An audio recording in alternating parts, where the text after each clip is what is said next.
everybody, in this video I'm going to do some more problems with negations, namely out of the book on the negations chapter. We're going to do 3A, B, C, and D. Let's get into it. Let's take a look at 3A. So 3A here, we've got this proof. We don't have any translations to do here. We're trying to solve it. Here's the new rectified list. So first of all, we got this stuff. Arrow out, modus tollens, and out. All these are can questions. Can I do any of these? Do them. And in and double negation are should I do these? Like, we don't necessarily have to do them, but there might be situations where they're helpful. And then these two are really, can I do anything else? I'm just going to say really, in the sense of I can't do anything else, then do one of these, arrow in or indirect proof. These are emergency scenarios, which means for this quiz we're probably going to have to do this one. Like the theme of this one is going to be indirect proof, double negation, and modus tollens because they're new. Alright, so let's see what we can do. So first of all, what we're going to do is we're going to see, well, let's start at the top. Like, do we have any arrows not in parentheses? Yeah, we got two. There we go. And this one. Alright, do we have left side matches? Do we have a squiggle A somewhere? That would be the left side match for both. No. Okay, modus tollens. This one says, alright, do you have any arrows not in parentheses? Yeah, we do. Do you have the contrary of the right side here? Do we have a squiggle B somewhere by itself? Yeah, we do have a squiggle B here, but do we have a squiggle B by itself? No. What would be the contrary of squiggle B? That would be just vanilla B. Do we have B somewhere by itself? No. Do we have any dots not in parentheses? Nope, none to be found. Now, can we do an and in? Can we put these together? Well, we sure can. You could have squiggle A, arrow B, and squiggle A, arrow not B. That's not going to get us anywhere closer to A, so should we do it? Double negation? We can do a double negation. I'm just going to show it here. Like line 3, I could take line 1 and go squiggle A, arrow B. Alright, I go squiggle, squiggle. Double negation, line 1. Not going anywhere. So let's not do that. Let's not even bother with that. Now, that means we find ourselves in a situation where we try to do everything we can. Then we move on to this. Arrow in. Is our goal an arrow? No, it's not. So what do we do in this situation? We can't do an arrow in. There's no arrow in to get. We do an indirect proof. So here's how indirect proof works again. You are going to, it's kind of like arrow in that you do a provisional assumption, but you do a provisional assumption for the contrary, or quote unquote the opposite of whatever it is you're trying to prove, and you get two contraries and stick them together. Doesn't matter what the contraries are, as long as the mission works this way, this side quest works this way. You provisionally assume the opposite or the contrary of what you're trying to get, and you get any two contraries and stick them together with an and in. Like I said, in indirect proof, always the last move. The last move is always an and in, 100% of the time, no exceptions. Alright, so let's do that. What's our goal? A. So for an indirect proof, what we do is this. We provisionally assume the opposite of that, or technically the contrary of that. So what's the contrary of A? Not A.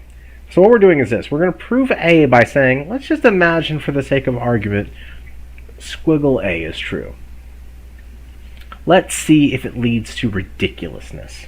If it leads to ridiculousness, that means that A then is true. That's how an indirect proof works. So we're saying this is a provisional assumption, and what are we trying to solve? Any contradiction. Now, sometimes the technical symbol for a contradiction is, it looks like an upside down T. So I'm going to use that later on, but now you can think of it as this way. A squiggle and a dot. Something and the exact same thing, but not.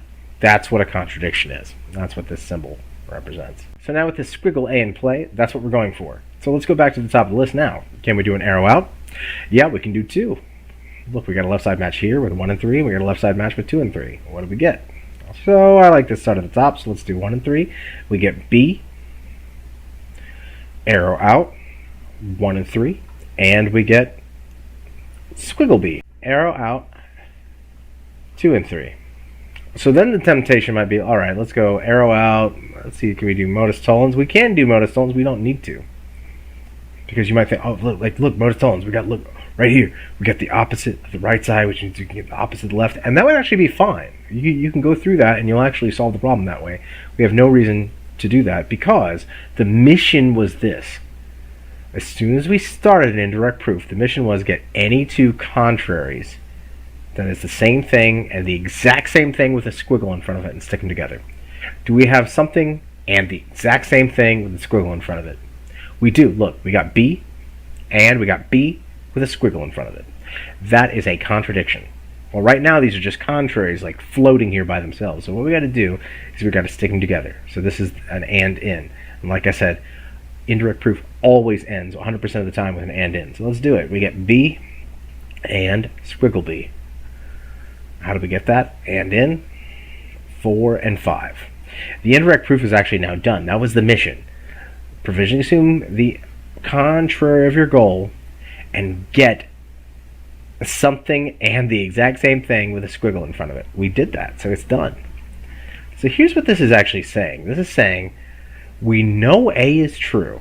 That's what we wanted to get, because if it's not true, then it leads to opposites being true. Again, the technical word here is contraries. Opposites is not actually accurate, but I'm going to use it colloquially because it kind of makes sense. All right, so if A is not true, that means B is true and not B is true, which means like something like, oh, then yeah, this way is up and this way is not up. That's stupid talk. You're saying up is up and up is not up. No, which means if that's what you're getting, then this is stupid talk, which means this is true. And that's actually what we do.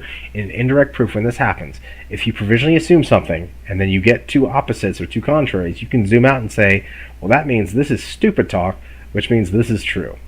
So A is true. How? It's indirectly proven. Where did we provisionally assume the contrary of the goal? Line 3. Where do we get two contraries and stick them together in a contradiction? Line 6. This one's done. So that's the mission. When you do an indirect proof, you provisionally assume the contrary of whatever your goal is at the moment, and then your mission at that point is to get any two contraries and stick them together. Doesn't matter how big the contraries are, how small they are, any two contraries can be stuck together. Okay, as soon as you see them. Like I said, here earlier, we might not have seen that we had two contraries, and then we could have done some modus tolenses, and we'd end up getting A out, and then we get A and not A, and we could have stuck those together. But we already had them here, so we didn't have to do that. 3B is actually pretty easy, relatively speaking. Let's do it. So, first of all, we got C dot D. We want to find C dot squiggle squiggle D. Alright, so you might think, oh, squiggle squiggle D, that's the same thing as D. Can't we just do a double negation on this? No, we can only do moves like that on the parts. So we're going to break things down if we're going to do that. So, first of all, do we have any arrows not in parentheses? Nope. So we can not do arrow out or modus tollens. Do we have any dots not in parentheses? Yes. What does that mean? We break it apart. Line 2, line 3, we get C and D separately, and out on line 1 for both. At this point, can we do an arrow out? No. Modus tollens? No. And out? No. And in? Yes, we can put those things back together. Does that lead anywhere? No. Can we do a double negation? Yes. We have D. One of the things we want to get is squiggle squiggle D. Saying this is the same thing as, well, not that. Yeah, that's equivalent. So what we're going to do here is we're going to squiggle squiggle D. So it's kind of like saying something's possible is the same thing as saying it's not impossible. That's what we're doing. Double negation on line 3. Okay, we can do it. Now, we've done this move. Arrow out, no. Modus tollens, no. And out, no. And in, well, look, we want to get C and squiggle squiggle D. Do we have the pieces to build it? Actually, yes. There they are. Put them together. Look, C and squiggle squiggle D and in 2 and 4, and now this problem is done. This one didn't need a modus tollens. It didn't need an indirect proof. This one was using double negation to get what we want. Now, like I said, this thing is kind of the same thing as this thing, but not identical. This move allows us to demonstrate that it is identical and how we can change between these two things. Now, 3C is a problem where it's not, according to the book, it's not exactly clear what you're solving for. I'm going to go ahead and say it's this explicitly. You've got assumption number 1, E arrow F. You've got assumption number 2, E and F, not. Okay, so not E and F. And then you're solving for squiggle E. Now, actually, I'll go ahead and say this right now. This is something that's going to be a lot easier later on in the semester, but for right now we're only going to use the moves we've got. So let's see. First of all, do we have an arrow not in parentheses? Yes. Do we have a left side match? No. That would be arrow out. Modus tollens. Do we have an opposite of right side? Do we have a squiggle left? No. Okay. Do we have any dots we can break apart? We got a dot in line 2. It's in parentheses. We can't do anything with it. Can we do an and in? We can surely bring these together. That's not going to get us anywhere closer to this, just squiggle E. Okay? Can we do a double negation? Sure we can. We can say squiggle, squiggle, squiggle E dot F. We could also say squiggle, squiggle E arrow F. That's not going to go anywhere. Is our goal an arrow? Nope. So what do we do? Indirect proof. That's the move. So what do we do in indirect proof? We indent. Okay, like I said, these are assumptions. We're going to provisionally assume the opposite or the contrary of our goal. And our goal then is to get any set of contraries and slap them together in an and in. Period. So if our goal is squiggle E, what's the contrary of squiggle E? Just vanilla E. Okay, provisional assumption. There's a certain sense in which we could say, oh no, it's squiggle, squiggle E, and then we double negate it and turn it into E. That's fine too. I think when we're doing this, we can just go ahead and do this. If we're translating, you want to say exactly how many squiggles are there. But if we're doing this kind of assumption, this is fine. So, provisional assumption E, what are we after?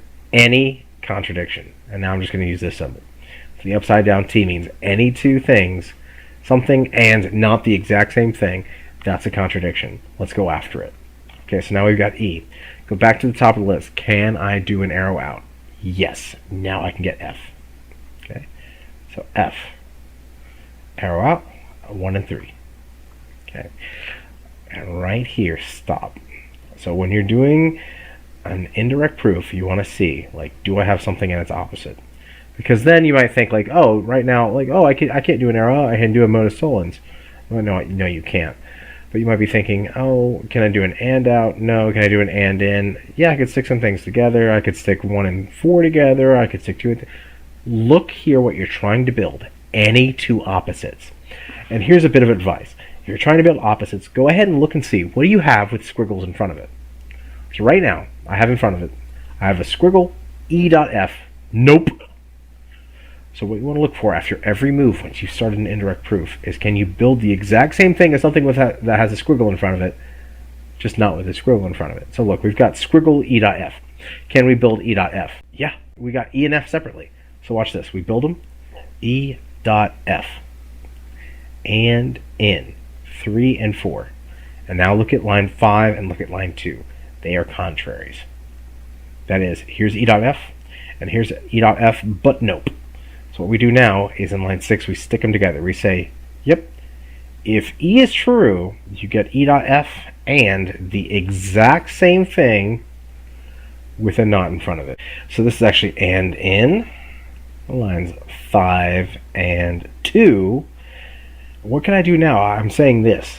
If E is true, it leads to stupidity. Then this is true, and the exact same thing, but no is true. Okay, so up is up, and also up is down.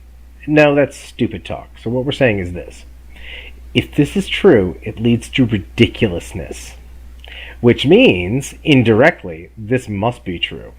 Okay, so we can zoom out and say, hey, squiggle E is true.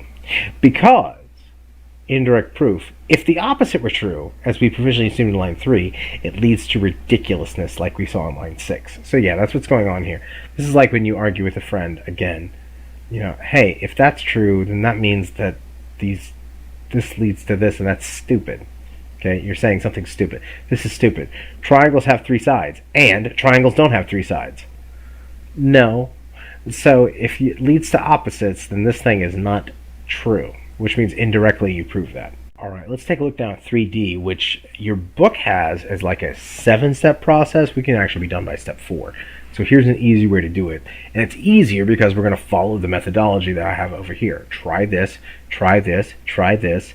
See if you can do this, see if you can do this. And if you can't do any of those, give this one a shot and then give this one a shot. The only reason the book says something longer is because it doesn't apply this methodology. This is why if you apply this methodology, everything's going to go quicker.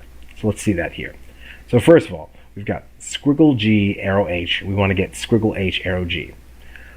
Go through the numbers. Do we have an arrow not in parentheses? Yep, we do. There it is. Do we have a left side match? No. Do we have a right side contrary? No. Okay. Do we have a dot in parentheses? No. Do we have a dot we can build? Actually here, no. Do we have a double negation we can do? Yeah, we could say squiggle, squiggle, parentheses, squiggle G, arrow H, close parentheses. Let's not do that. All right, we can't do any of these things. We can't do any of the first 5. Is our goal an arrow? Yes, it is. So what do we do? This is what your book does not do. Line 2 here should be then, okay, what we're going to do is we're going to provisionally assume the left side. This is actually something from the last quiz. We're going to provisionally assume the left side, and we're going to try and get the right side. So what are we provisionally assuming? Squiggle H as a provisional assumption. What are we going to try and get? G, the right side. Let's do it. Okay, now with this in play, go back to the top of the list. Do we have an arrow out? No, we do not have a left side match. Modus tollens. Do we have a right side contrary? Yes, we do. Look, we have squiggle G, arrow H. Do we have a contrary to the right side? We do. What does that get us? A contrary to the left side. Now the left side here is squiggle G. So what would be its contrary? Just plain old G. What's that? Modus tollens 1 and 2. And check it out. What were we trying to get? G. We just got it like instantly. So the arrow in here is done. So what we can do is we can zoom out here in line 4 and say, yeah, if you got squiggle H, you totally get G. And watch this. Arrow in, it's the shortest arrow in you could possibly have. 2 through 3. Done.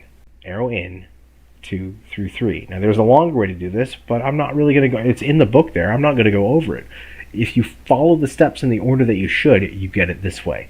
This is the way you should get it. All right, so that was more practice with problems dealing with negations, 3A, B, C, and D. What we're going to do in the next video is go over the subsequent problems out of the book in the chapter on negations. See you next time.